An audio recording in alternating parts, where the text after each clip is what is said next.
Hello everyone, कैसे हैं आप सभी। मैं रोहित कुमार आप सबको तहे दिल से स्वागत करता हूं। आज जो हम क्या चीज़ का सीरीज लेकर के आए हैं, तो हम सब क्या चीज़ तो मुगल साम्राज्य का सीरीज लेकर के आए हैं। ठीक है ना। आप सबको तहे दिल से स्वागत। जो ड्रीम कॉम्पिटिटिव में आप सब जुड़े हुए हैं और क्या कर रहे हैं जी, ड्रीम कॉम्पिटिटिव में जुड़ते हुए आप सब मेरे टीम का वीडियो सही से देख रहे हैं, पढ़ रहे हैं, और आप सबको तहे दिल से स्वागत। ठीक है, चलते हैं और हम क्लास को क्या करते हैं बाबू, आगे बढ़ाते हैं। ठीक है ना। और आपको हम बताए थे क्लास जो हमें पूरा नीचे से लेकर के चलेंगे, और यह क्लास जो है यह जो क्लास जो है आज जो हम स्टार्ट किए हैं मुगल साम्राज्य का, और क्लास आपको पूरी समझ में आएगा, पूरी समझ में आएगा। पहली बात आपको भी लगेगा कि आखिर पूरी समझ में कैसे आएगा।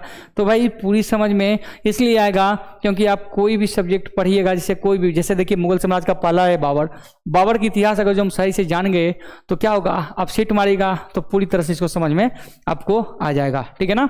तो आप सब बिना विलम्ब किए हुए आप सब तेजी में क्या कीजिए, इसको शेयर कर दीजिए अपने मित्रों के पास, और जिन लोगों का पढ़ा है उनको भी आज कुछ सीखने का मौका मिलेगा, लगेगा कि आज हम कुछ क्लास किए हैं। ठीक है ना। आप सब तेजी में क्या कीजिए बाबू, इसको शेयर कर दीजिए। ठीक है ना, तेजी में शेयर कर दीजिए। ठीक है, चलते हैं यहाँ देखते हैं।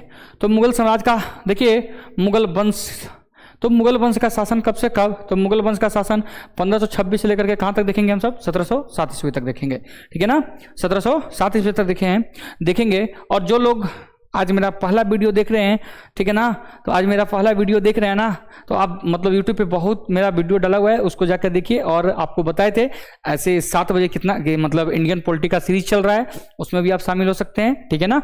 तो अभी आज जो हम लेकर आए हैं क्या, मुगल बादशाह के बारे में। ठीक है ना। तो इसको देखते हैं। तो यहाँ पर ये किसी के डाउट ये भी रहता है कि किसका कौन बेटा है, नहीं बेटा है, एकदम बहुत लफड़ा है। ठीक है ना। तो देखिए वो सबसे छुटकारा, एकदम मजा आएगा पढ़ने में। तो याद कीजिएगा, देखिए अगर जो तुमसे पूछेगा किसका कौन बेटा है, तो याद रखिएगा क्या चीज, बहू। आज कौन आएगा जी, शाहजहां आएगा, शाहजहां। ठीक है जी, शाहजहां आएगा। तो शाहजहां आएगा तो यहाँ पर देखिए, बो से हो गया बाबर, हु से हुमायूं, अ से अकबर, ज से जहांगीर, ज से हो गया क्या बाबू जहांगीर, और जहांगीर शाहजहां आएगा। तो शाहजहां तो भाई यहाँ खुद है, शाहजहां यहाँ खुद है, और यह औरंगजेब। ठीक है ना, आएगा मतलब औरंगजेब। ठीक है, चलते हैं बिना लेट किए हुए क्लास को हम आगे बढ़ाते हैं। और आप सबों से रिक्वेस्ट है कि ज़्यादा से ज़्यादा शेयर कर दीजिए। ठीक है ना, ज़्यादा से ज़्यादा शेयर कर दीजिए। एक बात आप सबों से और रिक्वेस्ट है, रिक्वेस्ट क्या है कि आज हम जो हिस्ट्री पढ़ेंगे, तो हिस्ट्री में कभी आप सब क्या कि ये चीज़ मत के पढ़िएगा, मुस्लिम और हिंदू कोई धर्म लेकर के मत पढ़िएगा, क्योंकि धर्म खराब किसी का नहीं होता है। ठीक है ना, धर्म खराब नहीं होते हैं, धर्म के लोग खराब होते हैं, धर्म के लोग खराब होते हैं। ठीक है ना। इस पर एक कहानी याद आ गया, उसको सुनाते हैं, उसके बाद स्टार्ट करते हैं। ठीक है ना।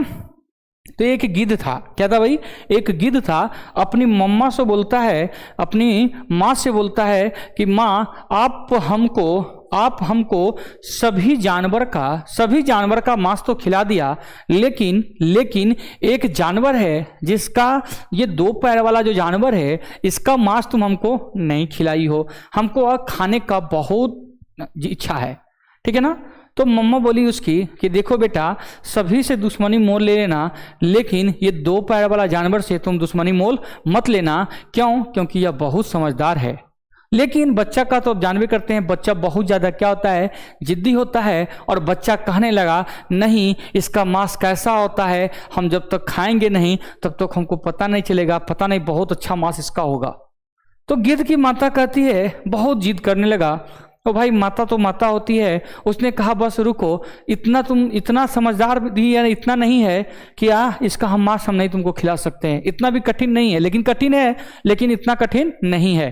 तो क्या हुआ, एक मुस्लिम भाई क्या किया, मंदिर के सामने से क्रॉस कर रहा, वो गिद्ध क्या करता है, कहीं से एक क्या लाया, हड्डी का टुकड़ा लाया और मंदिर के छत पे गिरा दिया। और जैसे ही मंदिर के पास गिरा दिया, और जैसे ही मंदिर के पास गिरा दिया, और वहां से मुस्लिम क्रॉस कर रहा था, मुस्लिम भाई क्रॉस कर रहे थे, तो वहां पर क्या देखा, वहां पे वो देखा कि सब लोग कहने लगा कि यही गिराया यही गिराया, और उसमें बीच में क्या हो गया बाबू, दंगा हो गया। ठीक है ना, इसीलिए आप सब इस कहानी से बहुत कुछ शिक्षा मिलेगा। ठीक है ना, क्योंकि देखिए धर्म कोई भी खराब नहीं होता है, धर्म के लोग खराब होते हैं। ठीक है ना, इसीलिए पहले बात को समझिए और सुनिए, तो फिर क्लास को हम सब देखेंगे। आपको देखिए चलते हैं धर्म, हम तो सीधा सीधी बात यही कहेंगे, हम इतिहास पढ़ेंगे तो धर्म में जो अच्छाई रहेगा उसको हम सीखेंगे, जो खराबी रहेगा उसको दूर खत्म कर देंगे। जो अच्छाई रहेगा उसको हम सीखेंगे, और जो दूर रहेगा मतलब खराब रहेगा उसको हम बस देखेंगे, पढ़ेंगे और खत्म करेंगे। ठीक है ना, आप सब जल्दी से शेयर हो जाइए और हम क्या करते हैं, कहानी को शुरू करते हैं। तो देखिए मुगल साम्राज्य का सबसे पहला जो एक शासक है जिसका नाम है बाबर। क्या नाम है भाई, बाबर। और बाबर क्या है, बाबर का शासनकाल, तो बाबर का शासनकाल हो गया कब, 1526 से लेकर के 1530 ईस्वी तक शासन करता है। ठीक है ना, बाबर 1530 से 1526 से 1530 तक शासन करता है। अब यहाँ पर जैसे है जल्दी जल्दी हम देखने चलते हैं, मुगल साम्राज्य के संस्थापक किन्हें कहा गया, तो बाबर को कहा गया। मुगल साम्राज्य के संस्थापक किसे कहा गया, तो बाबर को कहा गया। अब देखिए बाबर का जन्म कब हुआ, तो 14 फरवरी 1483 ईस्वी में, 14 फरवरी 1483 ईस्वी में बाबर का जन्म होता है। कितना होता है बाबू, 14 फरवरी 1483। 14 फरवरी से आप सब याद कर सकते हैं, हम सब ब्लैक डे भी मनाते हैं किन्हीं यादों पर, जो पुलवामा अटैक हुआ था, पुलवामा अटैक जो हुआ था उस पर हम क्या करते हैं, सरदारियों जो शहीद हुए थे उनको क्या करते हैं बाबू, उस दिन क्या करते हैं, इसी डेट है, इसको हम सब क्या करते हैं, श्रद्धांजलि जलाते हैं। ठीक है ना,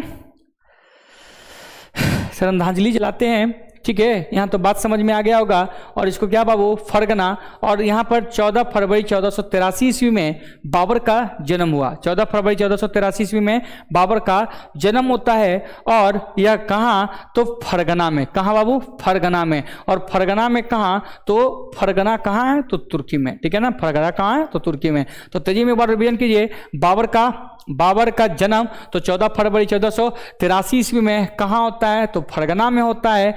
और एक बात सुन लीजिए, 14 फरवरी को हम सब ब्लैक डे मनाते हैं। क्या मनाते हैं जी, ब्लैक डे मनाते हैं। इनके बचपन का नाम क्या था, तो जहीरुद्दीन मोहम्मद बाबर। क्या नाम था, तुमसे यह भी पूछ सकता है, इसका पूरा नाम पूछेगा, यहाँ पर गलत लिखा हुआ है जी, इसका पूरा नाम, तो पूरा नाम क्या हो जाएगा, जहीरुद्दीन मोहम्मद बाबर। इसके पिता का क्या नाम है जी, उमर शेख मिर्जा। क्या है जी, उमर शेख मिर्जा। मेरी बात सुनिए, तुमसे पूछेगा तो बाबर के पिता का क्या नाम है, तो उमर शेख मिर्जा। पहला काम है उमर शेख मिर्जा। और माता का जो नाम है, माता का नाम है क्या, कुतलुग निगार। माता का नाम कुतलुग निगार। और पिता जो है उसका नाम है उमर शेख मिर्जा। बाबर के पिता का नाम, तो बाबर का पिता का नाम उमर शेख मिर्जा और माता का नाम क्या है, तो कुतलुग निगार।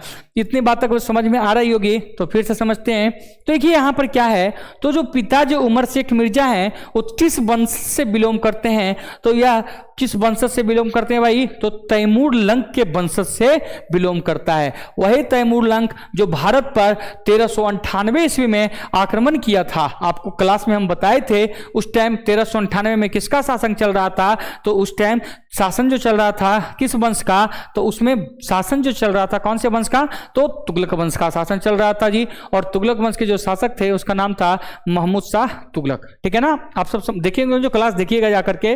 और कुतलुग निगार इनकी माता रहती है, जो ये कौन वंश से रहती है, तो मंगोलिया वंश से रहती है। मंगोलिया में आपको बताए थे एक शासक है, जिस शासक का नाम है चंगेज खान। कौन सा खान, चंगेज खान। अब भाई समझ जाओ, और चंगेज खान भी भारत पे आक्रमण करता है। वह करता है कब, तो 1241 ईस्वी में। उस टाइम गुलाम वंश का शासन चल रहा होता है, और गुलाम वंश का शासन चल रहा होता है, जिसमें शासक कौन रहते हैं, तो बहराम शाह। ये भी बात हम पिछले क्लास में बताए हैं, उसको भी आप सबके देख सकते हैं। ठीक है, तो यहां पर देखिए, अब एक हमको बात बताइए, तुम समझ सकते हो, आप समझ सकते हैं, क्या समझ सकते हैं। तो अभी हम अभी क्या देखे, तो इसके पिता का नाम था पिता का नाम था उमर शेख मिर्जा। पिता का नाम क्या था जी, उमर शेख मिर्जा। उमर शेख मिर्जा। और इनकी माता का जो नाम था उसका नाम था कुतलुग निगार, कुतलुग निगार। अब देखिए कुतलुग निगार और बाबर से, इन्हीं दोनों से, एक कुतलुग निगार और उमर शेख मिर्जा से बाबर का क्या होता है बाबू, जन्म होता है। क्या होता है जी, बाबर का जन्म होता है। अब हमको एक बात बताइए, अब हमको एक बात बताइए, क्या बात बताइए। यहाँ देखिए उमर शेख मिर्जा हैं और यहाँ कुतलुग निगार हैं और इनके बेटा जो हैं बाबर हैं। तो समझ गए हम सब उमर शेख मिर्जा किस वंशज से बिलोंग करते हैं। तो वंशज कौन सा है जी, तैमूर लंग। और कुतलुग निगार कौन वंशज से, तो यह मंगोलिया। अच्छा हमको बात बताइए, यहां पर देखिए तुम सब क्या देख रहे होंगे कि इसका बाबर का ननिहाल और ददिहाल दोनों पावरफुल है। बाबर का क्या है जी, ननिहाल और ददिहाल दोनों पावरफुल है, सही है कि नहीं। हाँ, तो इसीलिए बाबू समझ सकते हैं बाबर कितना पावरफुल होगा, बाबर कितना पावरफुल होगा ये समझ सकते हैं। अच्छा को बात बताइए, तुम देखता होगा अक्सर बाइक चलाने वाले को हल्का सा बज उज गया ना तो तुरंत अगर जो कुछ बोलेगा ना तो बोलेगा तुम हमको पहचान रहा है हम किसके घर से बिलोंग करते हैं। मतलब समझ सकते हो कि अगर जो दूर का भी रिलेशन का कोई मतलब उसका एक मतलब परिवार में या कोई थोड़ा बहुत रंगदार वगैरह है ना तो उसको इस प्रकार से बोलता है कि तुम हमको पहचान रहे हो कि हम किस परिवार से बिलोंग करते हैं। तो यहाँ भाई बाबर को देखो ननिहाल भी उतना फॉर्म में है और ददिहाल भी उतना ही फॉर्म में है, ठीक है ना। तो हम इतने बातें समझ गए। तो बाबर के पिता का नाम उमर शेख मिर्जा और माता का नाम कुतलुग निगार, माता का नाम कुतलुग निगार। यहाँ पर एक डेट है 1494 ईस्वी। कौन सा डेट है छोटका, 1494 ईस्वी। और 1494 ईस्वी में क्या होता है, इसके पिता उमर शेख मिर्जा कबूतर उड़ाते उड़ाते वह खुद उड़ गए। कबूतर उड़ाते उड़ाते क्या हुए भाई, वह खुद उड़ गए। मतलब बात समझ रहे ना, कबूतर उड़ाते उड़ाते वह खुद उड़ गए। कौन, उमर शेख मिर्जा। उसके पिता की मृत्यु के बाद देखिए क्या हुआ, उसके पिता कब मर गए जी, तो उसके पिता कब मर गए, 1494 ईस्वी में मर गए। और उनके मरने के बाद बाबर उस टाइम मात्र कितने वर्ष का था, 12 वर्ष का था। बाबर उस टाइम कितने वर्ष का था, मात्र 12 वर्ष का था। और उसको फरगना क्षेत्र प्राप्त हो गया और फरगना का क्षेत्र राजा बन गया। आप समझिए, अरे भाई वही 12 वर्ष का उम्र जिस टाइम हम और तुम क्या करते थे, गोली खेलते थे गलियों में, गलियों के क्या करते थे, गांव की गलियों में 12 वर्ष की उम्र में लड़का क्या करता है जी, स्कूल नहीं जाता है, गलियों में क्या करता है, गांव की गलियों में गोली खेलता है, गोली, ठीक है ना। तुम सब भी खेला ही होगा, ठीक है। चलते हैं और आगे देखते हैं यह क्या हुआ, फरगना का शासक बन गया। कौन, बाबर। कितने वर्ष की उम्र में, उस टाइम बाबर मात्र कितने वर्ष की उम्र का था जी, तो 12 वर्ष का था। कितने वर्ष का था, बाबर कितने वर्ष का, 12 वर्ष का, ठीक है। देखते हैं, अब देखिए एक बात और बताते हैं, यहां पर क्या हुआ, इसने क्या किया। यहां पर देखिए क्या है, बाबर फरगना का राजधानी, सुनिए तुमसे यह भी पूछ सकता है फरगना की राजधानी कहां, तो फरगना की राजधानी याद कीजिएगा, फरगना का राजधानी समरकंद। कहां बाबू, शकरकंद मत समझिएगा, शकरकंद नहीं, क्या है जी, समरकंद। बाबर अपनी राजधानी कहां बनाया, फरगना की राजधानी कहां बनाया, तो वह समरकंद बनाया जो फरगना की राजधानी था। और देखिए बाबर क्या करता है, यही डेट में 1494 में ही उस क्षेत्र पर देखिए बताते हैं, जब 12 वर्ष की उम्र में वो जब गद्दी पे बैठा, जब गद्दी पर वह बैठा, तो जब गद्दी पे बैठा ना तो भाई जितना छोटा है उतना क्या होगा उसका मतलब उस क्षेत्र पर जब छोटा होने के कारण उनके पड़ोसी, उनके अपने हित जन ही क्या हो गए, बाबर का दुश्मन हो गया। बाबर का क्या हो गया भाई, दुश्मन हो गया। फिर भी बाबर क्या करता है, इससे समरकंद पे आक्रमण करता है, समरकंद पे आक्रमण करता है। लेकिन क्या भाई, वह असफल रहता है। क्या रहता है जी, असफल रहता है, ठीक है ना। क्या रहता है जी, असफल रहता है। कौन, तो बाबर। अब देखिए यहां फिर क्या है, 1494 में सबसे पहला आक्रमण किया, लेकिन क्या रहा भाई, वो असफल रहा। फिर 1497 में वो दोबारा आक्रमण करता है। कब करता है, 1497 में वह फिर से आक्रमण किया और समरकंद को जीत गया। क्या किया भाई, पहला में वह हार गया, लेकिन दूसरा में क्या किया, वह समरकंद पे आक्रमण किया और वह पुनः जीत जाता है। लेकिन कितने दिनों के लिए, मात्र 100 दिनों के लिए वह राजा बनता है। भाई कुछ तो सीखो, पहला बार आक्रमण किया लेकिन क्या हो गया, हार गया। क्या हो गया भाई, हार गया। और वह दोबारा आक्रमण किया जिसमें समरकंद पे कब, तो 1497 ईस्वी को, और आक्रमण करने के बाद वह 100 दिनों का शासक बना। फिर से बाबर क्या करता है भाई, एक बात और सुनते हैं। यहां पर क्या हुआ, फिर एक युद्ध होता है जिस युद्ध का नाम है बाबू सर ए पुल का युद्ध, ठीक है ना। एक युद्ध होता है 15, देखिए डेट याद कीजिएगा, ठीक है। सबसे पहला डेट हम देखें 1483, इसमें क्या होता है, बाबर का जन्म होता है। 1483 के बाद हम सब क्या देखें, 1483 के बाद हम सब देखे 1400 क्या, अब 1400 यहां देखिए एक सेकंड, 1494 में उसके पिता की मृत्यु हो गया था। और 1497 में क्या देखे, उसने फरगना की कहां, समरकंद पे उसने आक्रमण किया, फरगना की राजधानी समरकंद पे उसने आक्रमण किया। और यहां पर फिर क्या करता है, 100 वर्षों के बाद यहां पर एक आक्रमण फिर होता है 1501 ईस्वी में। और 1501 ईस्वी में एक युद्ध होता है जिस युद्ध का नाम है सर ए पुल। कौन सा पुल, सर ए पुल। और सर ए पुल में कौन कौन लड़ते हैं, तो एक बाबर रहता है और दूसरा कौन रहता है, तो दूसरा रहता है यही देखिए सैवानी खां। कौन रहता है जी, सैवानी खां। देखिए 1501 ईस्वी में एक युद्ध हुआ जिस युद्ध का नाम क्या है, सर ए पुल का युद्ध, जिसमें बाबर की हार हो जाती है और सैवानी खान क्या होता है जी, जीत जाता है। तो यहां पर हम सब क्या देखे, तो 1501 ईस्वी में जो युद्ध हुआ उस युद्ध का नाम है सर ए पुल। और सर ए पुल में क्या होता है, बाबर हार जाता है, किससे, तो सैवानी खां से हार जाता है। अब सैवानी खां से जब बाबर अपना क्षेत्र हार गया तो बाबर को 1501 ईस्वी में समरकंद, देखिए यहां पर 1501 ईस्वी में समरकंद छोड़कर क्या हो गया भाई, जाना पड़ा। फरगना और समरकंद दोनों,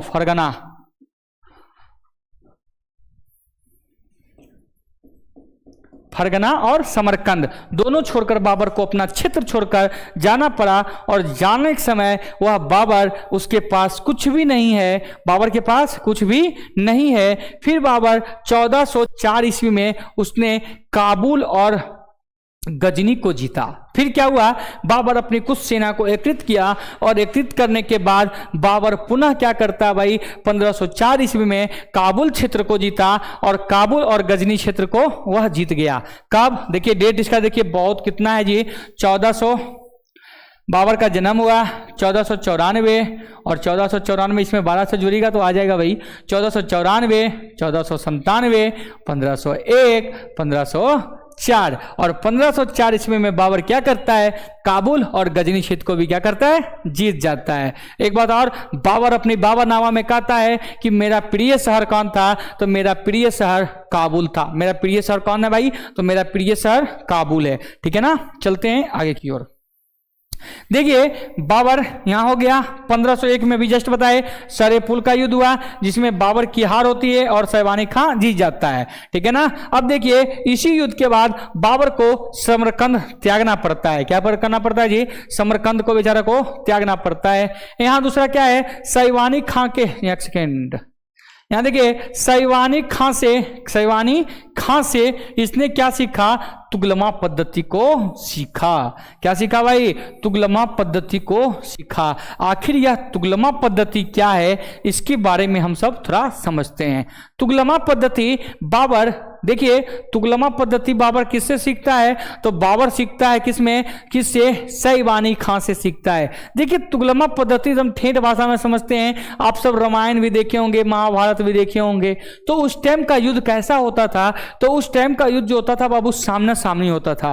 कैसा होता था जी, सामना सामनी होता था। लेकिन अभी नया नया वर्जन का मूवी आया है, तुम देखे होंगे बाहुबली और वगैरह वगैरह, इसमें जो युद्ध होता है किस प्रकार का, उस प्रकार का यह इस ढंग का बना हुआ रहता है, ठीक है ना जी, किस ढंग का, इस ढंग का बना होता है और इस प्रकार का सेना रहेगा। और इधर वाला जो बाबर जो है इस सिंपल युद्ध जान रहा था, लेकिन सैवानी खां जो है इस ढंग का युद्ध युद्ध जान रहा था। और क्या होता है भाई, ये क्या करता था, ये सामने वाला जो सेना है ये सामने तो लड़ेगा ही, लेकिन ये पीछे वाला जो सेना है ये धीरे धीरे इधर भी पीछे वाला सेना ये क्या करेगा, दोनों पैक कर देगा और पैक करके दुश्मन की सेना को चारों साइड से क्या करेगा, पैक कर लेगा। और पैक करने के बाद क्या करेगा जी, डिबडिबाना शुरू कर देगा। जैसे देखो मेरी बात, इधर से ये मार रहा है भाई, फेंटिया रहा है, और क्या किया, अब सेना भाई सामने से लड़ेगा ना, अब इधर वाला का सेना क्या काम है,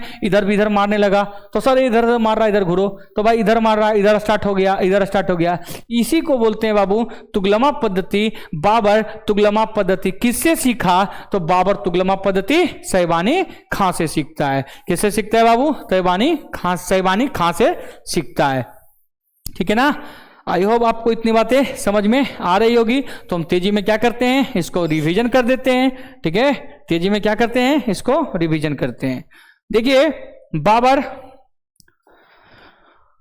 हम सब क्या क्या देखे, बाबर का जन्म देखे। तो बाबर का घर, सबसे पहले बाबर का जन्म कब हुआ, तो 14 फरवरी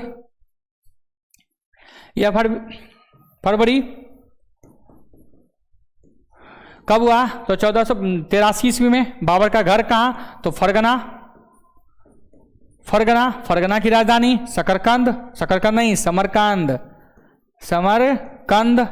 फिर से सुनिएगा, ये समरकंद हो गया। अब यहाँ पर हम सब क्या देखे, फरगना की राजधानी। बाबर के पिता का नाम उमर शेख मिर्जा। दूसरी बात हम सब क्या देखे, इनके माता का नाम, तो माता का नाम पूछेगा छोटका, तो बोलिएगा कुतलुग निगार। ये उमर शेख मिर्जा किस वंशज से बिलोंग करते थे, तो यह जो बिलोंग करते थे उस वंशज का क्या नाम था, तो उस वंशज का नाम था तैमूर लंक। कौन सा लंक जी, तैमूर लंक। और ये तुगलमा पद्धति, ये सॉरी कुतलुग निगार कहाँ से हैं, कुतलुग निगार की माता कौन से वंशज से, तो यह तैमूर वंशज से। आपको बताए 1483 में बाबर का जन्म हुआ और बाबर के पिता 1494 में मृत्यु हो गया। मात्र बाबर 12 वर्ष के था और वह गद्दी पे संभाला। और जब वह गद्दी पे बैठा तो उनके अपने ही दुश्मन क्या हो गए, अपने ही उनके दुश्मन बन गए। और जब दुश्मन बन गए तो फिर से इसने क्या करता है, यह इसी 1494 में इसने समरकंद पे आक्रमण किया, अपनी राजधानी पे आक्रमण किया, लेकिन क्या रहता है भाई, असफल रहता है। और 1497 ईस्वी को यह दोबारा कहाँ आक्रमण किया, समरकंद पे। और समरकंद को बाबू 100 वर्षों के लिए जीता। लेकिन वहीं पर देखे फिर साहिबानी खां का एक विद्रोह होता है 1501 ईस्वी में, जिसमें बाबर पूरी रूप में हार जाते हैं। बाबर और किसके बीच हुआ था, तो साहिबानी खां के बीच हुआ था, जिसमें बाबर को हार हो गया और साहिबानी खां जीत गया। और यही बाबर को 1501 ईस्वी में फरगना सहित कहां छोड़कर जाना पड़ गया, फरगना और कहां, उसकी राजधानी समरकंद छोड़कर इसको जाना पड़ा। ठीक है ना। आई होप आपको पूरी बातें समझ में आ रही होगी। तो हम आगे चलते हैं। ये साहिबानी खां क्लियर। ठीक है, अगला बात। अब देखिए आपको अभी बताए, हम सब क्या बताए, 1501 ईस्वी में बाबर सरे पुल का युद्ध लड़ा। और यहां देखिए 1504 ईस्वी में इसने क्या किया था, बाबर ने क्या किया था, काबुल और गजनी क्षेत्र को जीत लिया। क्या किया था जी, गजनी क्षेत्र को जीत लिया था। यह डेट भी याद रखिएगा, 1501 ईस्वी में इसने मिर्जा की उपाधि को धारण किया। क्या किया, मिर्जा की उपाधि को क्या किया भाई, खत्म करता है। मिर्जा आपको बताए थे, उसके पिता का नाम क्या था, तो उमर शेख मिर्जा। और उसने क्या किया, अपने पूर्वजों का उपाधि को त्याग करके उसने एक उपाधि धारण किया, जिसका क्या है जी, बादशाह की उपाधि। तुमसे पूछेगा बाबर कब क्या मतलब मिर्जा की उपाधि त्याग करके बादशाह की उपाधि धारण करता है, तो कब करता है, तो 1507 ईस्वी में। बाबर का प्रिय शहर, तो बाबर अपना खुद बाबरनामा में लिखता है कि मेरा प्रिय शहर कौन है जी, तो मेरा प्रिय शहर काबुल है। मेरा प्रिय शहर कौन है भाई, काबुल है। यहां देखिए बाबर का आक्रमण, भारत पे आक्रमण, क्योंकि हमको यही तो पढ़ना है, भारत पर आक्रमण। देखिए ऐसा नहीं कि बाबर का जो 1526 का आक्रमण है, बाबर पहला बार भारत पे आक्रमण किया, नहीं, इससे भी पहले हुआ कुछ आक्रमण करता है। कौन? बाबर, ठीक है ना। देखिए 1519 ईस्वी में, देखिए 1519 ईस्वी में भेरा और बज्जौर को जीत लिया। देखिए सबसे पहला बाबर कब आक्रमण कर रहा है जी? 1519 ईस्वी में। इस युद्ध में बाबर ने सर्वप्रथम बारूद और तोपखाना का प्रयोग किया था। 19 में क्या करता है बाबर ने, क्या किया छोटका? पहली बार इसने बारूद और तोपखाना का प्रयोग किया। तुमसे एक बात और बता देते हैं, बाबर ने क्या जी? तोपखाना और बारूद का सबसे पहले प्रयोग किस युद्ध में किया? तो वह 1519 में किया। और कहां? तो भेरा और बज्जौर जीतने में लगा दिया। दूसरा देखिए, तथा तब बाबर पेशावर को जीत गया। देखिए दोबारा फिर से आक्रमण किया और फिर देखिए 1524 ईस्वी में उसने लाहौर और सिंध प्रांत के अधिकार को जीत लिया। लगभग वह छुटका पूरे क्षेत्र को, और पानीपत के आक्रमण से पहले वह लगभग 5 बार आक्रमण पहला कर चुका था। ठीक है ना। कितने आक्रमण? 5 आक्रमण कर चुके थे। और अभी छुटका एक डेट आने वाला है, पानीपत का प्रथम युद्ध। कौन सा युद्ध? पानीपत का प्रथम युद्ध 21 अप्रैल 1526 में हुआ, जिसमें बाबर और इब्राहिम लोदी के बीच होता है। जिसमें जीतता कौन है? तो जीतता है बाबर। जीतता कौन है भाई? बाबर। एक बात और बता देते हैं, याद कीजिए, बाबर सबसे पहला 1494 ईस्वी में वह समरकंद को हारा था। पहला आक्रमण बाबर का था और बाबर कभी नहीं जीत पाया। जीत पाया जी? नहीं जीत पाया। ठीक है, चलते हैं, आगे बढ़ते हैं। उसमें नहीं जीता, लेकिन बाबर अगर जो उसी टाइम छोड़ देता कि भाई हमसे आक्रमण उक्रमण नहीं, हम जीत नहीं पाएंगे, तो क्या बताओ, इतने बड़े देश का वह राजा नहीं कहलाता, बादशाह नहीं कहलाता। बाबर से कुछ सीखना है तो यह भी एक सीखने की बात है। एक बार सफल हुए, असफल हुए तो क्या हुआ, आगे चलकर आगे आपका और कोई इंतजार कर रहा है, बहुत बड़ा आपका क्या कर रहा है। और जो 1-2 नौकरी मतलब मेरी छोटे को नहीं हो पाया तो कोई बात नहीं, मेरे लिए कुछ और बहुत बड़ा रखा हुआ है। ठीक है ना। इसीलिए आप सब इससे कुछ सीखिए और पढ़ते हुए एंजॉय करते हुए चलते हैं। बाबर भारत पे आक्रमण सबसे पहले कब किया छोटके? तो 1519 ईस्वी में भेरा और बज्जौर पे। इसमें हम सब देख लिए, बाबर ने सबसे पहले तोप का प्रयोग करता है और क्या चीज का? बारूद का प्रयोग करता है। यहां तक कोई दिक्कत नहीं। चलते हैं, पानीपत का प्रथम युद्ध 21 अप्रैल 1526 ईस्वी में, जिसमें बाबर और इब्राहिम लोदी के बीच हुआ, जिसमें इब्राहिम लोदी की हार हो जाती है। और एक बात नोट कीजिएगा, दिल्ली सल्तनत का एकमात्र इब्राहिम लोदी है जो रणभूमि में वीरगति को प्राप्त हुआ। वीरगति को प्राप्त होने वाला एकमात्र शासक कौन है? तो इब्राहिम लोदी। कौन है भाई? इब्राहिम लोदी। चलिए, यहां आ गया पानीपत का प्रथम युद्ध। बाबर का जितना युद्ध है, जितने युद्ध हैं, सभी युद्ध को क्या करेंगे हम सब? पढ़ेंगे अच्छी तरह से। ठीक है। देखिए सबसे पहले क्या आ गया? पानीपत का प्रथम युद्ध। पानीपत का प्रथम युद्ध कब? 21 अप्रैल 1526। 21 अप्रैल 1526। ठीक है ना। चलते हैं, टोटल पानीपत का कितने युद्ध हुए हैं? तो 3 युद्ध हुए हैं। देखिए यहां पर देखिए, बाबर और इब्राहिम लोदी के बीच हुआ। बाबर और इब्राहिम लोदी के बीच, जिसके कारण लोदी को क्या हुआ? पराजित किया। ठीक है, जो दिल्ली सल्तनत का शासक था। तुमसे पूछेगा दिल्ली सल्तनत का अंतिम शासक कौन? तो इब्राहिम लोदी। और यह रणभूमि में वीरगति को प्राप्त हुआ। वीरगति को प्राप्त होने वाला व्यक्ति कौन है? तो इब्राहिम लोदी, दिल्ली सल्तनत का एकमात्र शासक। इसने क्या हुआ? इसी युद्ध में बाबर तोपखानों का प्रयोग किया और सबसे पहले यही तुगलमा पद्धति का प्रयोग किया। भाई देखो, कुछ सीखो। यहां बाबर क्या करता है जी? तुगलमा पद्धति सीखा किससे? तुगलमा पद्धति वह सीखा किससे? तो तुगलमा पद्धति सीखा शैवानी खां से। कब? तो 1501 ईस्वी में। और तुगलमा पद्धति को सीखा कब? तो तुगलमा पद्धति को सीखा कब? तो 1501 ईस्वी में। लेकिन इसको भारत में प्रयोग कर रहा है जी, तो कब? तो 1526 ईस्वी में। कब कर रहा है? 1526 ईस्वी में। कौन? तो बाबर। कौन भाई? बाबर। देखिए तोप खाना, यहां पर देखिए तोप खाना। बाबर को देखिए भारत बुलाने वाला 2 व्यक्ति। एक व्यक्ति का था नाम राणा सांगा। क्या नाम था जी? राणा सांगा। और दौलत खां, दूसरा शायद दौलत खां, ठीक है ना। एक है राणा सांगा, और राणा सांगा क्या करता है, कहता है कि तुम क्या करो, आओ और क्या करो, राणा सांगा पे आक्रमण करो, और राणा सांगा बहुत बड़ी सेना है, तुम अकेला उससे नहीं जीत पाओगे, तुम अकेला उससे नहीं जीत पाओगे। तुम ऐसा करो कि तुम इस क्षेत्र जो है ना, ये क्षेत्र इधर क्या करो, इधर ये साइड तुम क्या करो, दिल्ली पे आक्रमण करो।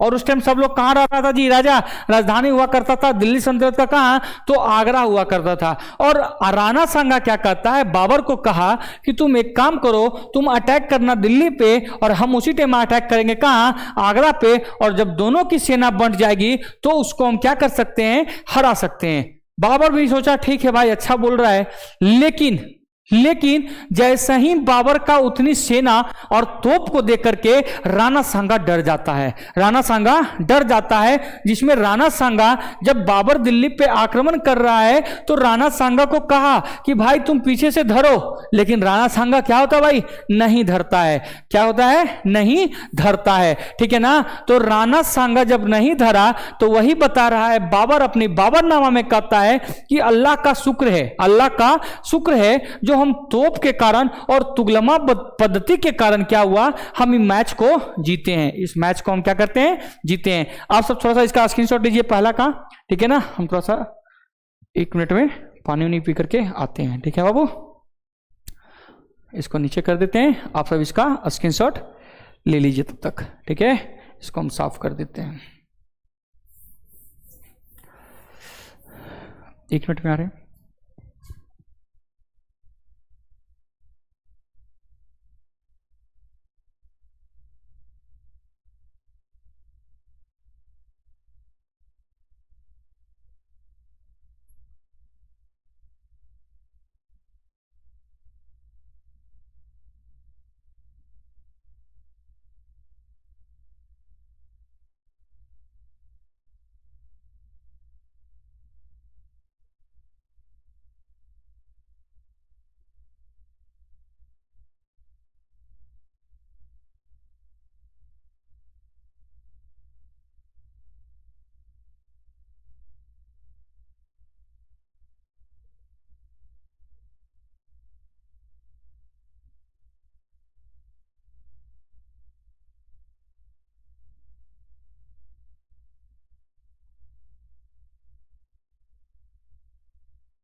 ठीक है बाबू, चलते हैं, हम सब इसको देख लिए थे, स्क्रीनशॉट ले लिए होंगे, चलते हैं आगे बढ़ाते हैं।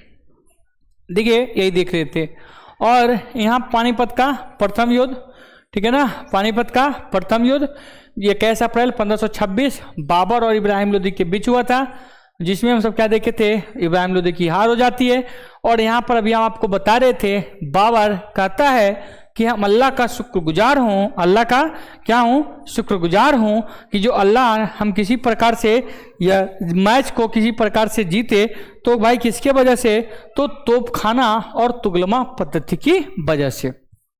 अभी जस्ट हम तुगलमा पद्धति के बारे में अभी हम आपको बता दिए, और बचा क्या, तोप का। तो तोप मतलब क्या होता है इसको समझते हैं। जैसे देखिए अभी जस्ट बताए, भारत में बारूद का प्रयोग करने वाला पहला व्यक्ति कौन था, तो बाबर ही था। बाबर का मतलब क्या था, भारत में तोपों का प्रयोग करने वाला पहला व्यक्ति कौन था, तो पहला व्यक्ति बाबर ही था। कौन था बाबू, बाबर ही था। तो देखिए तोप खाना तो मतलब क्या, एक बात सुनिए, एक बात हमको आपको बताइए कि देखते होंगे, क्या देखते होंगे, बाबर के पास समझ लीजिए, बाबर के पास मात्र कितना सेना, तो मात्र 40,000 से सेना है, और उसके पास कितना भाई, तो 80,000 से भी ज़्यादा सेना है। किसके पास, तो इब्राहिम लोदी के पास, और 50,000 या 30,000 हाथी है। मतलब जितना सेना बाबर के पास है उतना उसके पास क्या है जी, हाथी है। लेकिन बाबर क्या करता है, तोप चलाता है। तोप क्या है उसको थोड़ा सा समझते हैं। आप सब गांव में देखते होंगे, आप सब गांव में देखते होंगे कि जैसे ही क्या देखते होंगे, क्रॉस करते होंगे बाइक से, तो गांव पे जो रोड पे बसे हुए गांव में क्या करता है कि भैंस ही उसी को क्या करता है, रोड पे बांध देता है। अगर जो आप बाइक लेके जाइएगा तो बाइक लेके जाने के बाद चाहे कितना बड़ा बाइक रहेगा, क्या लगता है भैंस को सीटी मारिएगा तो उठेगा? नहीं उठेगा। उसको क्या होगा, सीटी मारिएगा तो आराम से वो क्या करेगा, सुनेगी नहीं, हट हट कीजिएगा तो उठेगा भी, उठेगी भी भैंसी, तो भैंसी उठेगी, उसके बाद आपको जाना पड़ेगा। अब कुछ ऐसी गाय को भी देखता होगा जो गाय कभी रोड पर नहीं आई है, गाय रोड पे नहीं आई है, और क्या होगा, हल्का सा सीटी का आवाज सुनते ही क्या होगा भाई, फुरुक जाएगी। होता है ना जी, ऐसा कहानी तो देखा होगा ना। तो वही कारण यहां पे हुआ, हाथी उतना आवाज नहीं सुनता था, नहीं सुना हुआ था, और जैसे ही तोप का उतना आवाज सुने कि हाथी क्या होता, क्या होता भाई, समझ रहा ना। और क्या करता हाथी, उसी को उठाकर अपने ही सेनों को क्या करने लगा, मारने लगा। और बाबर कहता है, बाबर अपनी बाबरनामा में कहता है कि हम अल्लाह का शुक्रगुजार हैं जो हम किसके वजह से जीते, तोप और तुगलमा पद्धति की वजह से यह चीज हम जीत लिए। ठीक है ना। तुमसे पूछेगा बाबर सबसे पहले तुगलमा पद्धति किस युद्ध में प्रयोग किया, तो बाबर तुगलमा पद्धति किस युद्ध में करता है जी, तो पानीपत के प्रथम युद्ध में। तोप का प्रयोग भी यहीं पे करता है। यहां पर देखिए तोप चलाने वाले उसके दो गो थे जो बहुत खतरनाक हैं, एक का नाम है मुस्तफा और दूसरा का नाम है अली। देखिए मुस्तफा और अली दो तोपची हैं। क्या है भाई, दो तोपची हैं। तोपची कहने का मतलब जो तोप को चलाता है उसे तोपची कहते हैं। एक का नाम मुस्तफा और दूसरा का नाम अली। देखिए इसी युद्ध के बाद बाबर को उदारता के कारण लोगों ने उसे कालिंदर की उपाधि दिया। बात को समझिए क्या बोल रहा है यहां पे। जब बाबर भारत को जीत गया, क्योंकि देखिए भारत को जीतना उसका बाबर का बहुत पहले से सपना था। जब बाबर बच्चा था अपने अब्बू को कहता था कि अब्बू अब जब हम बड़ा होंगे ना तो एक बार मेरे को भारत ले जाइएगा, भारत ले जाइएगा, क्योंकि हमको भारत घूमने का बहुत शौक है। जब भारत को वह बाबर प्राप्त कर लिया, बाबर ने क्या किया, बाबर ने भारत को जीत लिया, तो वो खुशी के कारण अपना क्षेत्र गया। बाबर का प्रिय शहर काबुल, और काबुल गया और बाबर क्या करता है, सभी को एक एक सोने का सिक्का देता है। सभी जनता को क्या करता है, सोने का सिक्का देता है, जिससे क्या करता है, बाबर को कालिंदर की उपाधि देता है। कालिंदर मतलब क्या होता है बाबू, दयालु। कालिंदर मतलब क्या होता है, दयालु। तो कालिंदर की उपाधि बाबर किस युद्ध से प्राप्त हुआ, तो पानीपत के प्रथम युद्ध में। दूसरी बात, कालिंदर की उपाधि बाबर को किसने दिया, तो काबुल की जनता ने। किसने दिया, काबुल की जनता ने। एक ठीक है ना, बात समझिए। बाबर सबसे पहले तुगलमा पद्धति का प्रयोग कहां करता है, तो तुगलमा पद्धति का भी प्रयोग बाबर कहां करता है, तो पानीपत के प्रथम युद्ध में करता है। चलते हैं आगे की ओर। अब हम सब देखेंगे पानीपत का युद्ध के बाद एक युद्ध है जिस युद्ध का नाम क्या है, खानवा का युद्ध। कौन सा युद्ध है जी, खानवा का युद्ध। देखिए एक बात हमको बताइए, जब दिल्ली से बाबर को बुलाया कौन, राणा सांगा, लेकिन राणा सांगा क्या करता है, धोखा देता है। तो राणा सांगा जब धोखा दिया तो आपको क्या लगता है बाबर उसको छोड़ेगा, नहीं छोड़ेगा। तो क्या हुआ, खानवा की उसी पर अटैक कर दिया।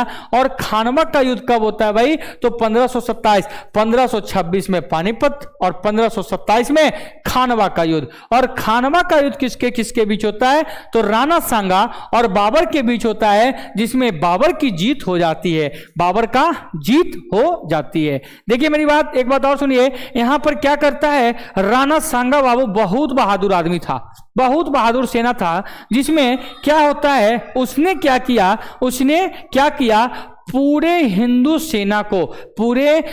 सेना को एक जगह एकत्रित किया और कहा कि भाई अभी नहीं तो कब, अभी नहीं तो फिर कभी नहीं, अभी सुधरने का मौका है। अभी अगर जो भारत से मुस्लिमों को घसकाने का अगर जो मौका है तो अभी ही है, अगर जो अब नहीं तो फिर दोबारा कभी भी नहीं होगा। इसीलिए ये राणा सांगा क्या करता है, पूरे हिंदुओं को एक जगह मिलाया, और जब एक जगह मिला लिया तो भाई वह राणा सांगा जब पूरे हिंदुओं को एकत्रित कर लिया तो बाबर क्या करता है, मुस्लिमों को एक नारा दिया, जिस नारा का नाम है बाबू जिहाद। क्या है जी, एकत्रित कर लिया। यहां पर देखिए मुस्लिम बाबर ने क्या किया, एक नारा दिया, जिस यहां पर लिखा नहीं भाई पीडीएफ में, ठीक है ना, एक नारा दिया जिसका नाम है जिहाद। कौन सा नारा दिया? जिहाद। और जिहाद मतलब क्या होता है? तो जिहाद मतलब बाबर कहा पूरे हिंदुओं को, मतलब मुस्लिमों को, कि भाई सुनो, भाई सुनो, क्या सुनो, तो देखो हिंदू सब एक हो गया, यह मेरा युद्ध नहीं है, यह मेरा युद्ध नहीं है, यह धर्म का युद्ध है। वहां देखो सभी हिंदू भाई एक हो गए और हम सब क्या करेंगे, युद्ध लड़ेंगे और क्या करेंगे, राणा सांगा को हराएंगे। बाबर कहता है यह मेरा युद्ध नहीं है, तुम सब क्या करो, एक होकर क्या करो, उसको मारो, क्योंकि यहां धर्म का बात ले आया। और जिहाद तुमसे पूछेगा बाबर जिहाद शब्द का प्रयोग किस युद्ध में किया, तो बाबर जिहाद शब्द का प्रयोग खानवा के युद्ध में किया। देखिए बाबू एक बात बता देते हैं, अब देखिए एग्जाम का पैटर्न बहुत चेंज हो गया, एग्जाम का पैटर्न बहुत चेंज हो गया। तुम खानवा पानीपत रटोगे कुछ नहीं मिलेगा, रट के जाओगे कभी नहीं आएगा। क्यों? क्योंकि पता है कि यह बच्चे बच्चे को पता है, तुमसे यही खोद खोद के निकालेगा, एकदम अंदर तक जाएगा। और भाई निकालेगा क्या कि बाबर जिहाद शब्द का प्रयोग कहां किया, तो जिहाद शब्द का बाबर किस युद्ध में करता है, तो खानवा का युद्ध में। बात समझ रहे ना, बाबर तुगलमा पद्धति किससे सीखा, तो बाबर तुगलमा पद्धति सीखा सैबानी खां से, लेकिन प्रयोग कब किया, तो प्रयोग पानीपत के प्रथम युद्ध में किया। ठीक है ना। एक बात और बता देते हैं, सेटर से कम आप सब 2 डेग आगे चलिए तो ज्यादा बेस्ट रहेगा। ठीक है ना, चलते हैं आगे बढ़ते हैं। एक बात और सुनते हैं, एक बात और सुनते हैं, क्या सुनते हैं इसको देख लेते हैं। खानवा का युद्ध छोटकी तो 1527 ईस्वी में हुआ। खानवा का युद्ध किसके किसके बीच, तो राणा सांगा और बाबर के बीच होता है। यह कैसा है जी, तो यह हिंदुओं का एक युद्ध है, हिंदुओं का। और बाबर ने इसी में एक चीज का प्रयोग करता है जिसका नाम है जिहाद। और जिहाद मतलब क्या होता है भाई, जिहाद मतलब होता है धर्म का युद्ध। क्या होता है, जिहाद मतलब धर्म का युद्ध। यहां देखिए खानवा के युद्ध के बाद, खानवा के युद्ध के बाद बाबर क्या करता है, गाजी की उपाधि लेता है। गाजी मतलब होता है भाई लड़ाकू, गाजी मतलब क्या होता है, लड़ाकू होता है। आपको बताए थे पहला, अगर जो तुमसे पूछेगा पहला मुस्लिम राजा कौन है जिसने गाजी का उपाधि लिया, तो मोहम्मद गजनबी। दिल्ली सल्तनत का हुआ कौन शासक जिसने गाजी की उपाधि लिया, तो गयासुद्दीन तुगलक। अगर जो पूछेगा मुगल बादशाह में गाजी की उपाधि लेने वाला व्यक्ति कौन है, तो कौन हो जाएगा, बाबर हो जाएगा। एक बात और सुन लीजिए भाई, जिहाद यहां पर नोट कर लीजिएगा, यहां पर नहीं लिखा हुआ है। ठीक है ना। देखिए खानवा में क्या किया, बाबर ने गाजी की उपाधि लिया। आप सब तेजी में इसका स्क्रीनशॉट लीजिए। ठीक है ना। चलते हैं अगला, चंदेरी का युद्ध। ठीक है, बाबर का टोटल कितने युद्ध होता है भाई, 4 युद्ध होता है, और चारों युद्ध अपने यह खुद ही करता है। ठीक है, चलते हैं, कौन सा युद्ध, चंदेरी का युद्ध। देखिए चंदेरी का युद्ध कब हुआ, देखिए 1526 में पानीपत, 1527 में खानवा और 1528 में चंदेरी का युद्ध। और चंदेरी के युद्ध में देखिए यहां पर चंदेरी का युद्ध कब हुआ, तो 1528। चंदेरी युद्ध के बाद बाबर और मेदिनी राय के बीच हुआ, जिसमें मेदिनी राय मारा जाता है। देखिए यहां पर क्या होता है, जब सभी हिंदू मतलब बड़े बड़े राजे मरे गए, राणा सांगा भी मरा गया। एक बात आप बता देते हैं, राणा सांगा की कहानी थोड़ा सा बता देते हैं। राणा सांगा बहुत ज्यादा बहादुर था, अभी जस्ट हम बताए आपको। पता है जब क्या होता है ना, राणा सांगा को मारता नहीं है बाबर, क्या करता है, पूरा घायल करके छोड़ देता है। क्या करता है, हाथ काट देता है, आंख कट जाता है, पूरा एकदम कटा हुआ है। उसके बाद ये राणा सांगा बेहोश हो जाता है। जब उसको होश आता है तो पता है क्या करता है, क्या स्थिति है, मैच जीता कि हारा, तो कहा महाराज हम हार गए। तो फिर राणा सांगा पता है उसका एक हाथ नहीं है, एक पैर नहीं है, उसके बाद भी बहादुर से कह रहा है चलो एक बार बाबर को और देखेंगे। क्या करेंगे, बाबर के साथ एक बार और युद्ध करेंगे। जिससे क्या होता है, वह फिर बोला कि भाई अब हम नहीं जाएंगे, अब हम तुम्हारे साथ नहीं जाएंगे। और अंत में उसी की सेना ने राणा सांगा को क्या करता है, मृत्यु जहर देकर मृत्यु दंड दे दिया। चलते हैं, आते हैं चंदेरी का युद्ध। और चंदेरी का युद्ध कब हुआ, तो 1528 ईस्वी में। यहां पर देखिए चंदेरी के युद्ध में बाबर और मेदिनी राय के बीच हुआ, बाबर और मेदिनी राय के बीच हुआ। बाबर ने कहा कि भाई तुम क्या करो, मेरी अधीनता को स्वीकार कर लो, तो हम क्या करेंगे, तुमको आक्रमण, तुमको हम नहीं मारेंगे। किसने कहा? बाबर कहा। किसको कहा? मेदिनी राय को कहा। लेकिन मेदिनी राय मारने वाला नहीं था। मेदिनी राय बोला कि नहीं, हिंदू हैं, एकदम लड़ के मरेंगे, और लड़कर मरा, जिसमें क्या होता है? मेदिनी राय की हार हो जाती है। इस युद्ध के बाद मेदिनी राय के मरने के बाद सभी औरतें ने क्या कर लिया? जौहर व्रत को धारण कर लिया। आपको बताए थे अलाउद्दीन खिलजी की कहानी, तुम पद्मावत मूवी भी देखा होगा, उसमें क्या करती है पद्मिनी क्या करती है? जौहर व्रत को धारण कर लेती है। क्या कर लेती है बाबू? जौहर व्रत को धारण करने का मतलब एक हिंदू महिलाएं क्या करेगी? मतलब अपने ऊपर किरोसिन छिड़ककर खुद को आग लगा लेती है, उसी को बाबू जौहर व्रत कहते हैं। और जौहर व्रत क्या है? तो जौहर व्रत क्या है? तो जौहर व्रत को क्या किया? किस युद्ध के बाद? तो चंदेरी युद्ध के बाद धारण करता है। देखिए इसी युद्ध में पहली बार देखिए ये और खतरनाक पॉइंट बन रहा है। देखिए इसी युद्ध में पहली बार शेर खां को देखा गया। इसमें शेर खां को देखा गया, जो यही आगे चलकर क्या बनेगा? तो शेरशाह सूरी बनेगा। यही आगे चलकर क्या बनेगा जी? शेरशाह सूरी बनेगा। देखिए चंदेरी के युद्ध में कितने क्वेश्चन, तो कितने क्वेश्चन बन रहे हैं इसको देख लेते हैं। चंदेरी का युद्ध कब हुआ? तो कब हुआ? तो 1528 ईस्वी में। 1528 ईस्वी में किसके किसके बीच? तो बाबर और मेदिनी राय के बीच हुआ, जिसमें मेदिनी राय की हार हो जाती है। और इसी टाइम सभी महिलाएं क्या करती है? जौहर व्रत को धारण कर लेती है। तुमसे पूछेगा कि जौहर व्रत क्या होता है? बाबर के किस युद्ध के समय हिंदू महिलाएं क्या करती है? जौहर व्रत को धारण करती है। तो बताइएगा बाबू कौन सा? चंदेरी के युद्ध के समय। किसके समय बाबू? चंदेरी के युद्ध के समय। अब देखिए इसी युद्ध में शेर खां को देखा गया। तुमसे यह भी पूछेगा शेर खां को सबसे पहले किसके युद्ध में देखा गया? पहली बार कहां देखा गया? तो चंदेरी के युद्ध में देखा गया। और यही आगे चलकर क्या बनेगा?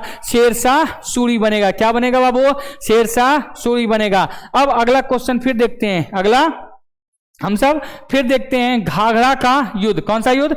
घाघरा का युद्ध। देखिए घाघरा का युद्ध जो होता है कब होता है? तो 1529 ईस्वी में। कब होता है? 1529 ईस्वी में। और घाघरा के युद्ध के बाद बाबर और महमूद लोदी के बीच हुआ।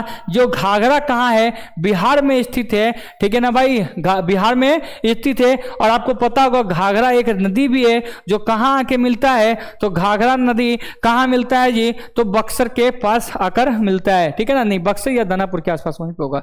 ठीक है ना? जिसमें बाबर की इसमें भी क्या होता है भाई? जीत हो जाता है। बाबर द्वारा लड़े गए अंतिम युद्ध यह घाघरा का जो युद्ध है, घाघरा का युद्ध जो है भाई कहां है? घाघरा का युद्ध बाबर के द्वारा अंतिम लड़ा हुआ युद्ध है। यहाँ 26 दिसंबर 1530 ईस्वी को इसकी मृत्यु हो गई और इसको आगरा में दफना दिया गया। आगरा में दफना दिया गया। लेकिन जब आगरा में इसको दफना दिया गया और बाद में इसका पोता इसका पोता कौन रहता है? अकबर। और अकबर जब इसका बाबरनामा देखा तो सुनिए कुछ बातें लिख लीजिए यहां पर।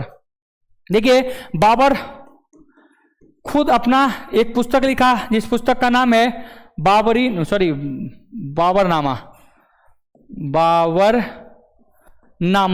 बाबरनामा पुस्तक के लेखक कौन है? तो बाबरनामा पुस्तक के लेखक कौन है भाई? तो कौन हो जाएगा? बाबर खुद है। और यह कौन सी भाषा में? तो यह तुर्की भाषा में। देखिए मुगल बादशाह में जितने भी पुस्तक होंगे सभी होगा फारसी में। एकमात्र ऐसा है जिसका कौन सी भाषा में? तो तुर्की भाषा में है। कौन सी भाषा में है? तुर्की भाषा में है। ठीक है ना? अब देखिए बाबर क्या होता है? बाबर मर जाता है 30 में। बाबर मरता है 30 में। और जब अकबर जब गद्दी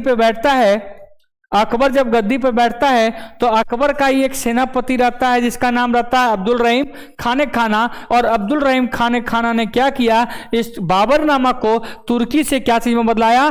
फारसी में। क्या? कौन सी पुस्तक में?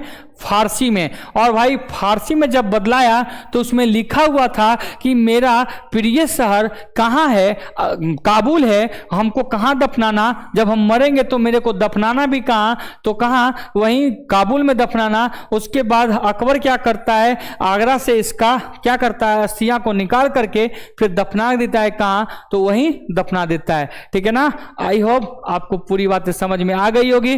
ठीक है ना? तो हम सब क्या करते हैं? आगे बढ़ते हैं। ठीक है?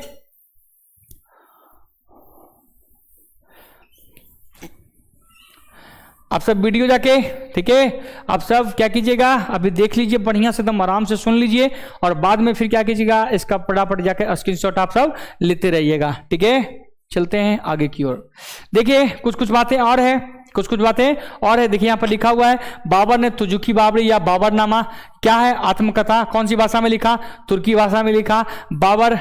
बाबर एक बार जहां ईद मना लेता था वह लौट कर वहां दोबारा फिर नहीं आता था, ठीक है। बाबर की खासियत और सुन लीजिए, बाबर एक बार जहां ईद मना लेता था दोबारा ईद मनाने के लिए वहां दोबारा फिर कभी नहीं मनाता था। यहां फिर से देखिए बाबर के कितने बेटे, तो बाबर के कुल कितने बेटे, तो 4 बेटे हैं। बाबर के कुल कितने बेटे हैं बाबू, तो बाबर के कुल 4 बेटे हैं, ठीक है ना। उसकी पहले पत्नियां देख लेते हैं, बाबर की कुल पत्नियां भी कितनी है उसकी चर्चा भी कर लेते हैं। तो बाबर जो है बहुत सारी शादी की होगी, क्या होगा, लेकिन जो ज्यादा इंपॉर्टेंट है उसी को हम सब क्या करेंगे, देखेंगे। जो ज्यादा इंपॉर्टेंट है उसी को हम सब देखेंगे। तो भाई बाबर की जो पत्नियां है, एक का नाम है क्या, हुमायूं, सॉरी बेटा का देख लीजिए, माता का पहले देखिए, एक क्या है माहम बेगम, दूसरा गुलरुख बेगम, तीसरा गुलरुख बेगम, तीसरा ही हुआ, और तीसरा दिलबहार बानो बेगम। इसकी बाबर की कुल कितनी पत्नियां हैं, तो बाबर की कुल 3 पत्नी, एक का नाम दिलबहार बानो बेगम, दूसरा गुलरुख बानो बेगम, और तीसरा माहम बेगम, ठीक है ना। तीसरा कौन से बेगम, माहम बेगम। और माहम बेगम से एक बेटा हुआ जिस बेटा का नाम है बाबू हुमायूं, और गुलरुख बेगम से 2 बेटा होता है, एक का नाम अरकली और दूसरा का नाम कामरान।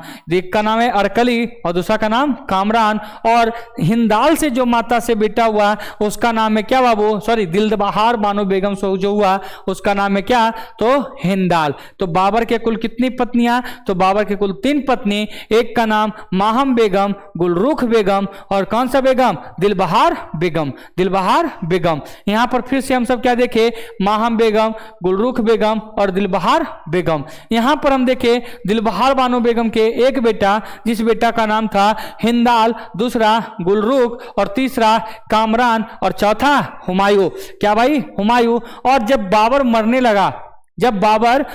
लगा तो हुमायूं को बाबर बुलाया और बोला कि तुम बड़े बेटे हो, अपने भाइयों के साथ गद्दारी मत करना। और यह इतिहास में यह मात्र एक बार हुआ जो हुमायूं क्या करता है, अपने भाइयों के साथ क्या करता है बाबू, गद्दारी नहीं करता है। क्या नहीं करता है जी, गद्दारी नहीं करता है, ठीक है ना। और बाबर देखो, बाबर की मृत्यु के बाद हुमायूं 1530 से 40 तक और 55 तक यहां तक क्या बन जाएगा, भारत में शासक बनेगा। कौन, बाबर।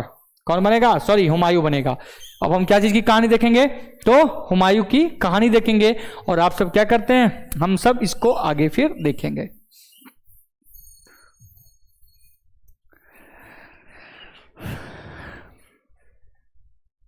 किसकी कहानी देखेंगे बाबू, हुमायूं की।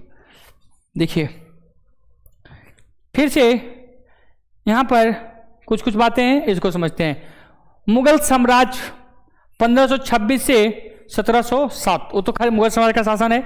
यहां हुमायूं का शासनकाल 2 डेट में दिया हुआ है।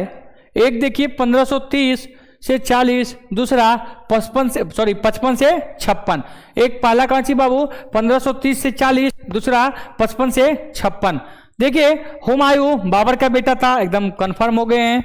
हुमायूं का जन्म कब हुआ था जी, तो यहां पर देखिए 6 मार्च 1508 ईस्वी को, कहां, तो काबुल के अफगान में हुआ था।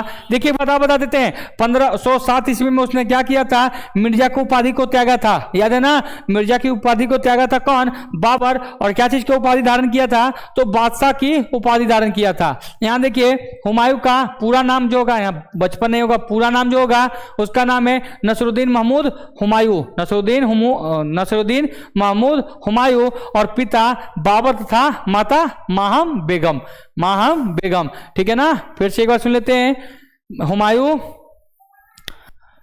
हुमायूं कितने, मतलब 6 मार्च 1508 ईस्वी को, 6 मार्च 1508 ईस्वी को काबुल में, और बचपन में नसरुद्दीन महमूद हुमायूं के नाम से जाना गया। बाबर और तथा माता माहम बेगम। पिता के मृत्यु के बाद राज्याभिषेक छुटका ये कहाँ करता है, यह आगरा में करता है। कहाँ करता है, आगरा में करता है। एक बात और सुन लेते हैं, हुमायूं जो रहता है 1 नंबर का नशेड़ी आदमी रहता है, बहुत ज्यादा नशा करता है। इसकी 2 आदतें बहुत खराब। पहला क्या, तो यह नशा खूब करता है, और दूसरा क्या, तो इसको लड़कियां नृत्य देखना का इसका भी बहुत खराब आदत है। किसका? हुमायूं का। और हुमायूं इसी की वजह से अपना साम्राज्य भी खो बैठता है। किसके वजह से भाई? ये नशा और क्या चीज के बेसा में, तो यह नाटक देखने के, लड़की का डांस देखने के चक्कर में यह बैठ जाता है। ठीक है ना। चलते हैं हुमायूं, और हुमायूं का शासनकाल 1530 से 1540, 1530 से 1540 इसकी देखते हैं। देख लिए, अब आगे बढ़ते हैं। और यहां तक यह कहा जाता है, यहां तक ये कहा जाता है, क्या कहा जाता है भाई? इसको थोड़ा सा एक मिनट और सुन लेते हैं। हुमायूं और बाबर एक साथ बैठकर क्या करता था? जाम पीता था। ठीक है ना। दारू बाप और बेटा दोनों बैठकर पीता था। और आपको पता है बाबर दारू पीना कब छोड़ा? तो बाबर दारू पीना वही खानवा के युद्ध में, क्योंकि खानवा में हुआ क्या चीज का, खानवा में एक शब्द देता है जिहाद, और जिहाद जो होता है धर्म का युद्ध होता है। तो धर्म, जब धर्म की बातें कर रहे हो तो धर्म में तो यहाँ तक है कि इस्लाम लोग शराब नहीं छू सकता है। तो भाई तुम राजा होकर के शराब पियोगे और धर्म की बात करोगे तो तेरे को कौन पहचानेगा? कोई नहीं पहचानेगा। इसीलिए वह क्या करता है, उसमें क्या चीज का नशा करना छोड़ देता है? तो दारू पीना उसमें वह छोड़ देता है। उसके बाद वो क्या चीज पकड़ता है जी? तो अफीम का नशा करता है, ड्रग्स मारता है। कौन? हुमायूं। और इसी कारण अभी साम्राज्य भी इसका चला जाएगा। ठीक है। तो यहां पर देखते हैं हुमायूं द्वारा लड़े गए कुछ युद्ध है, उसको थोड़ा सा देखते हैं।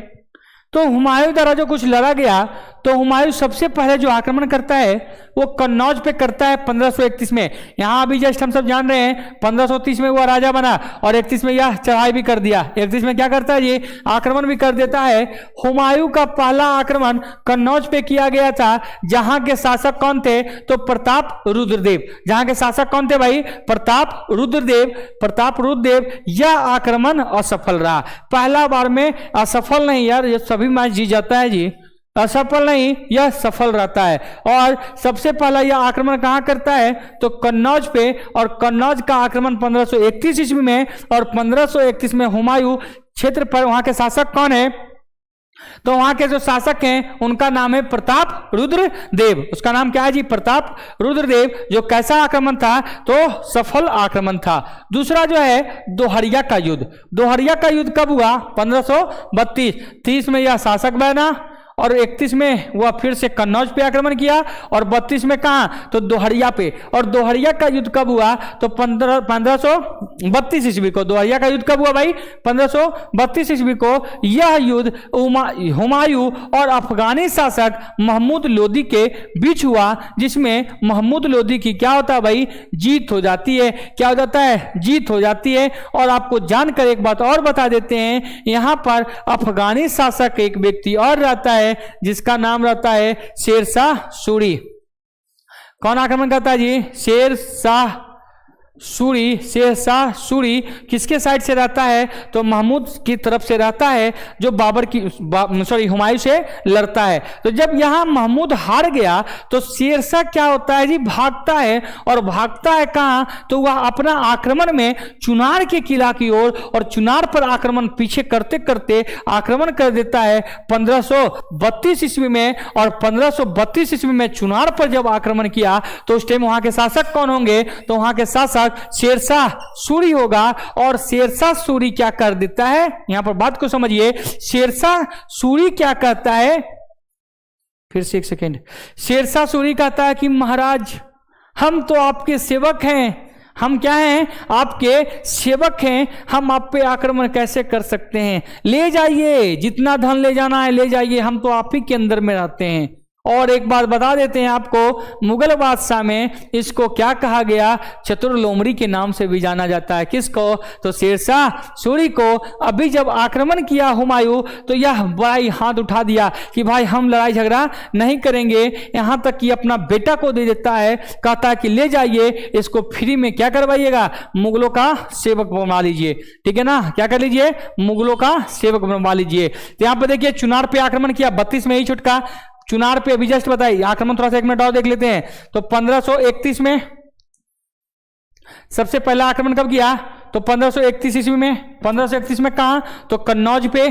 दूसरा हम सब क्या देखे 1532 ईस्वी में ये कहाँ किया जी, तो ये करता है कहाँ, दोहरिया पर, दोहरिया पर। और 1532 ईस्वी में ही या इसी से पीछा करते हुए यहाँ चन्नौज, सॉरी राजस्थान पे करता है, चौसा का, सॉरी कहाँ था, एक मिनट, कौन सा, कन्नौज हो गया ना, चुनार के किला को घेर लेता है। कहां घेर लेता है बाबू, चुनार के किला को घेर लेता है। और यहां देखिए हुमायूं चुनार पे आक्रमण किया, उस समय चुनार का राजा कौन था, तो शेरशाह था। कौन था भाई, शेरशाह था। जो शेरशाह आत्मसमर्पण कर दिया, कहा भाई हम तो बहुत कुछ नहीं है, आप क्या कीजिए, हम तो आपके कौन है जी, गुलाम हैं, दास हैं, हम कहां जाएंगे जब आप आक्रमण करेंगे तब। और हुमायूं ने उसको क्या किया, छोड़ दिया। क्या किया भाई, छोड़ दिया। और यहां पर देखिए गुजरात आक्रमण 1532 से 1536, हुमायूं क्या करता है, गुजरात आक्रमण किया, वहां के शासक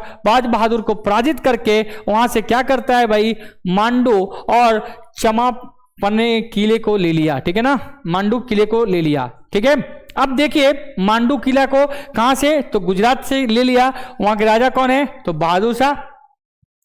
अब देखिए यहां पर ये ज्यादा इंपॉर्टेंट इतना नहीं है गुजरात वाला, ठीक है ना, उधर 3 ध्यान रखिएगा। अब आगे सुनते हैं, ठीक है, क्या सुनते हैं उसको थोड़ा सा देखते हैं।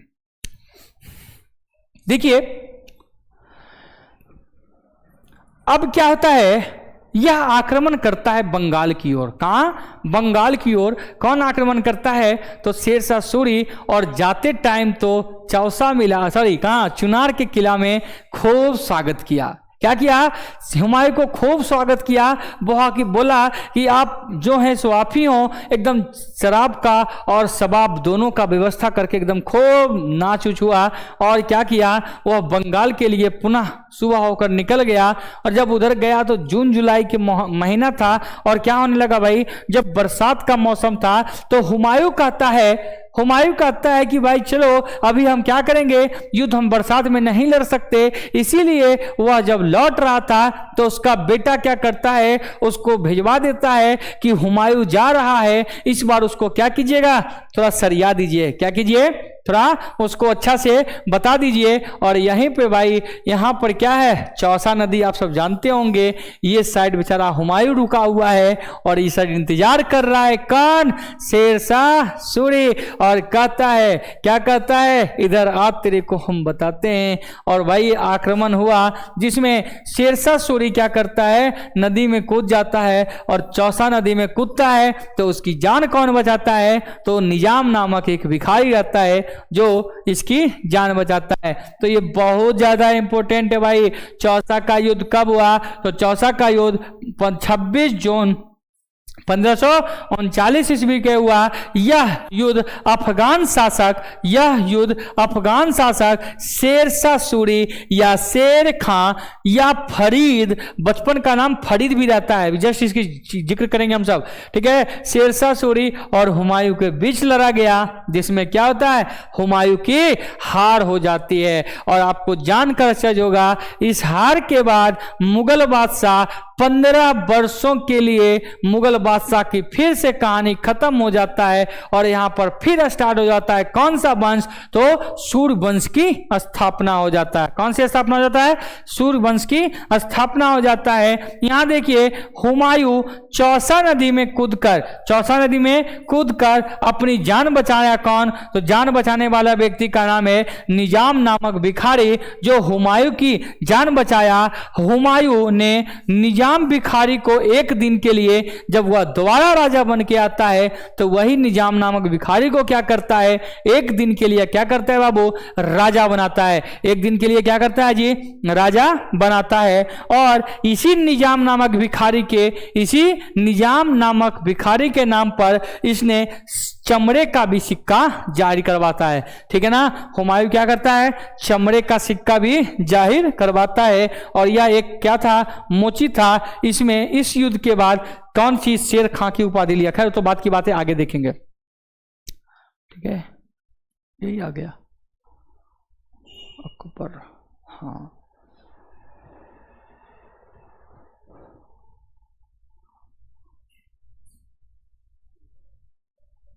एक मिनट थोड़ा सा वेट कीजिए।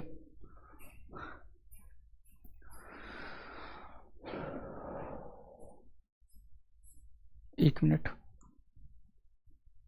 अच्छा हाँ नीचे है, नीचे है बिलग्राम, हाँ है नीचे है। ठीक है, चौसा का युद्ध हो गया, चौसा का युद्ध हो गया ना। अब देखिए चौसा का युद्ध लड़ा, चौसा का युद्ध में हार गया और हारने के बाद उसको छोड़कर जाना पड़ गया, भागना पड़ा, और भागा तो उसके बाद फिर क्या करता है, अपनी सेना को मजबूत किया, अपनी सेना को मजबूत किया और फिर 2 लड़ाई लड़ा। क्या लड़ाई भाई, फिर 2 लड़ाई लड़ा।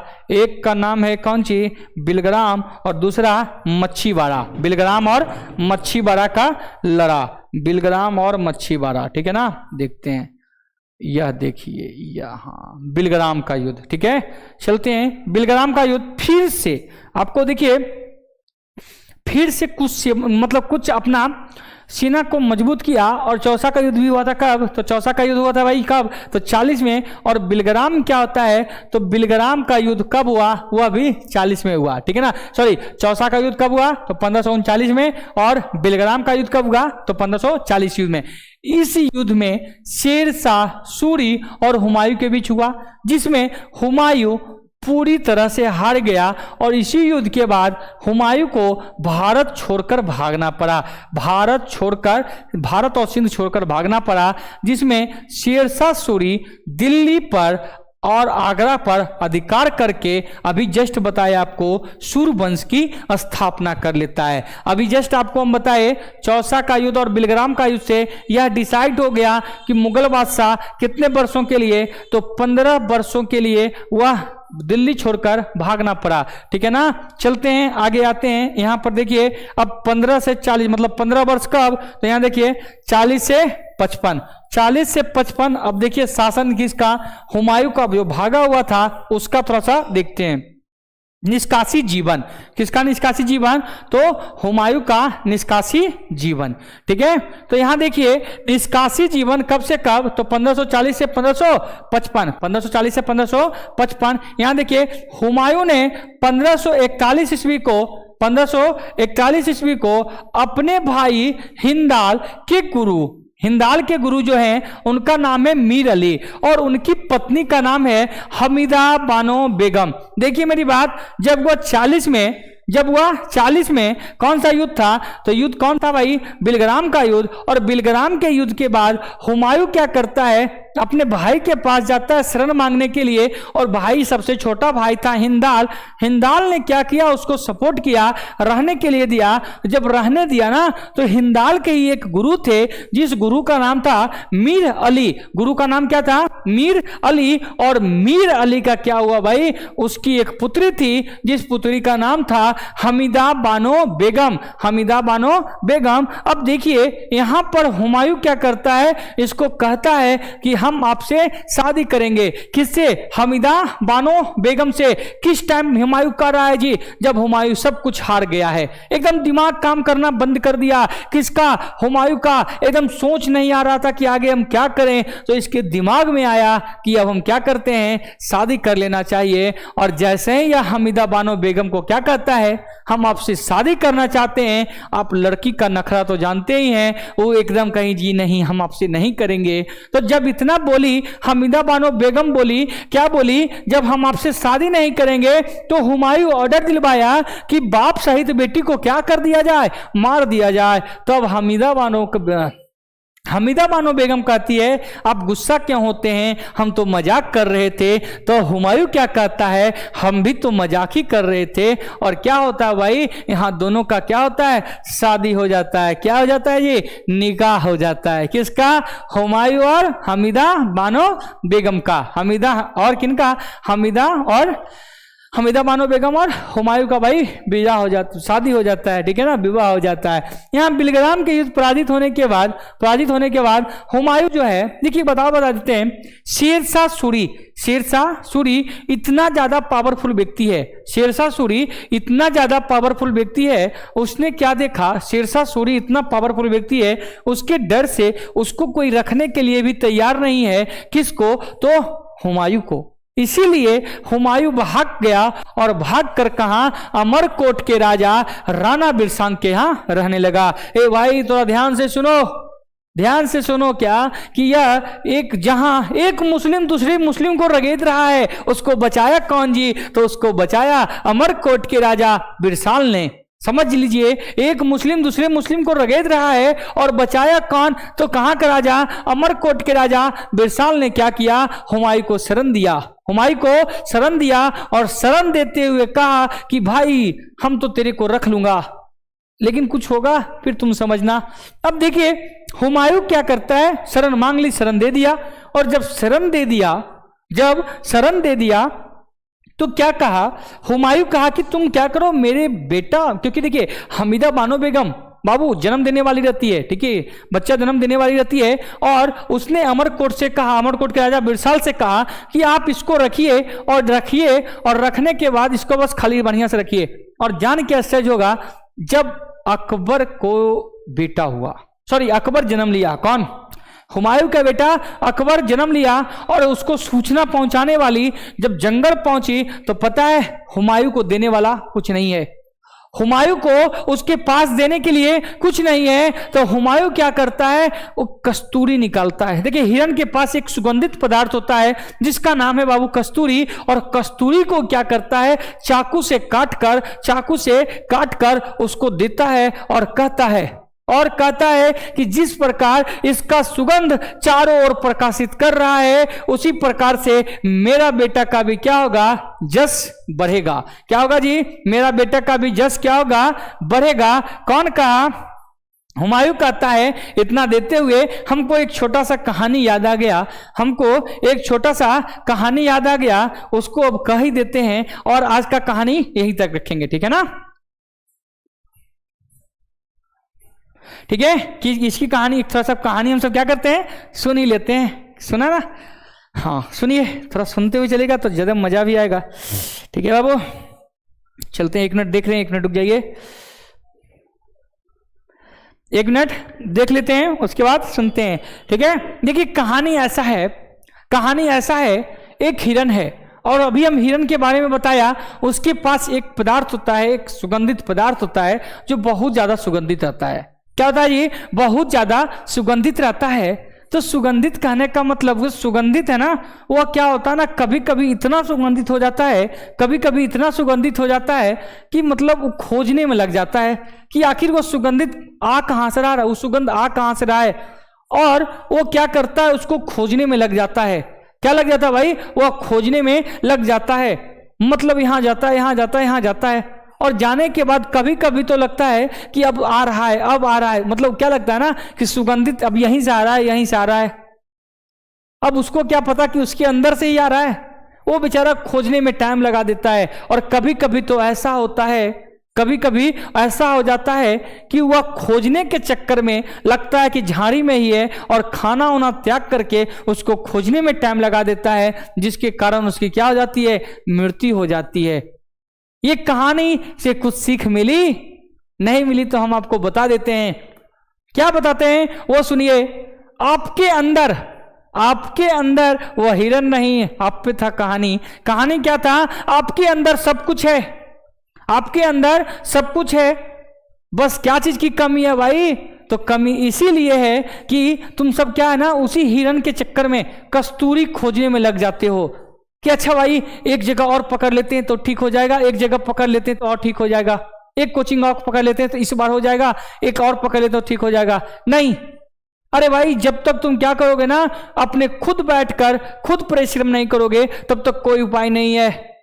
कोई भी मास्टर तेरे को घोर के पिला नहीं सकता है, ठीक है ना? अपना मेहनत जब तक आप खुद बैठ के नहीं कीजिएगा तब तक कुछ नहीं होगा, ठीक है ना? अगर जो इस कहानी से कुछ सीख मिला भाई तो खुद क्या कीजिएगा, ज्यादा जगह दिमाग लगाने से फायदा नहीं है।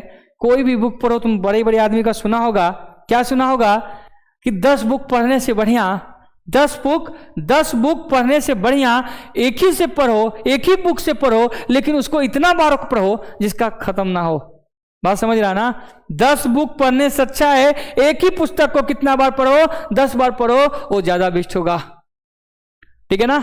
आज बहुत ज्यादा बोल दिए, ठीक है? चलते हैं, हुमायूं की कहानी आज यहीं तक रहने देते हैं। जय हिंद, जय भारत, बाय बाय। थोड़ा सा आप सब क्या कीजिएगा, इसको शेयर कीजिएगा, और अगला क्लास जब लाएंगे तो इसका क्या होगा, पूरा कंप्लीट वीडियो डाल देंगे, ठीक है ना।